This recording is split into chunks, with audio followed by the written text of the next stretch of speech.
It launched in 2005, February 2005 to be precise. It's quite a funny story really, that we'd had the plan and done the pre-planning for mixed martial arts and for an MMA magazine for obviously months prior to it launching. Came up with a brand for the magazine, a name for the magazine after days, weeks, months of debate with various different people to call it Ultimate Fighter, which, great name. Unfortunately, I launched in exactly the same month, or planned to launch in exactly the same month as a rather famous reality TV show, which obviously at the time, and you know, obviously when the sport was a lot younger then than what it is now, and when everyone, especially us, were a little bit naive about the intellectual property rights of the UFC and so on and so forth, we got a very friendly letter from the UFC lawyers who introduced themselves and heard about the plans and said, you know, we're actually launching this television show, this is the brand, this is what we're doing, would you mind, you know, very politely, would you mind changing the name of your magazine? And obviously straight away we did. I looked around for another name, and I remember driving back from London one night when it came to us that, you know, Fighters Only was a really good name, you know, a good name for a magazine and a good name for everything else that we do, because it reflects what we do, the fact that, you know, we're full of mixed martial artists, full of fighters.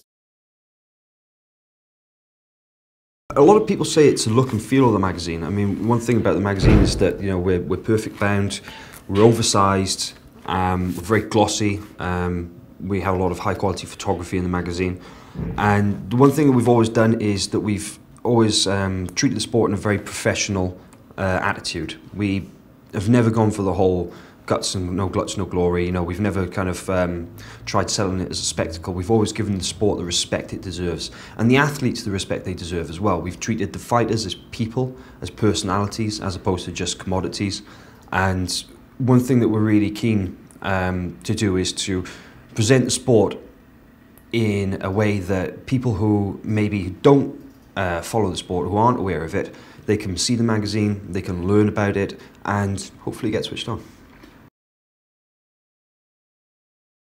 Well, over here in the UK, you know, there was always pioneers. I mean, Ian Freeman, you know, the machine.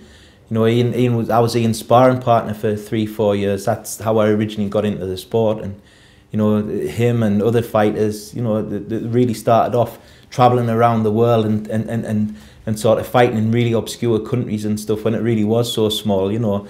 They really started the legacy. They really started the sport over here in the UK. And then you had other companies that started bringing out fight promotions, and then obviously as the fight promotions started to grow, as the popularity of it started to grow, you had people who really started to take the plunge and you know, try to become trailblazers in their relevant aspects. You know, we've mentioned Wolf Slayer, and we've seen the impact and the you know, the sort of notoriety and the success that they're attaining now. You know, and they're a trailblazer from the UK. You know, the first real mixed martial arts gym. There's been other gyms there that train in mixed martial arts, and there's some other great guys in the UK as well. But you know, I remember everybody talking, because the Wolves there had a cage, which was a really big thing in them days, you know, and that was the real notoriety that got them there, and you know, everybody talking about it. And now obviously the fighters which have come out of that camp, and the coaches that they've had there, and the people that they've brought over, you know,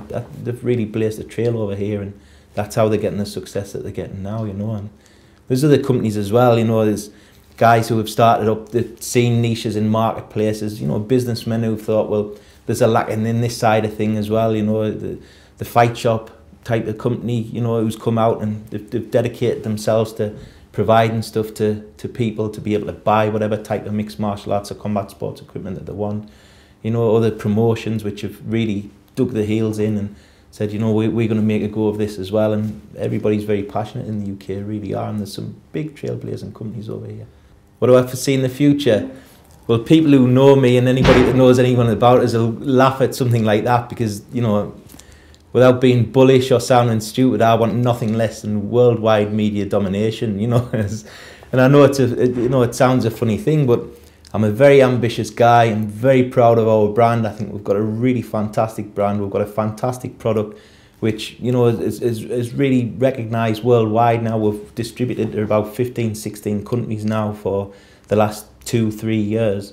And, you know, I don't want to stop until, you know, every news agent or every outlet or every place where somebody can buy a magazine or view an internet site or listen to a radio station or see a television channel will see Fighters Only in some form of media broadcast. We've exported to the States since we launched. You know, one of the first things that we did is, as well as distributing in the UK, which has always been our mainstay, we've distributed to the US, to Canada, to Australia, and over the years these things have been building and building and building, so much so that, you know, we've reached a point there now as a company, and obviously the sport's reached a point specifically in the US, that we feel that we're strong enough, and we feel we've got a good enough product, and we feel that there's been enough people that's been badgering us to actually launch a dedicated US version of the magazine, which it's a huge thing for us.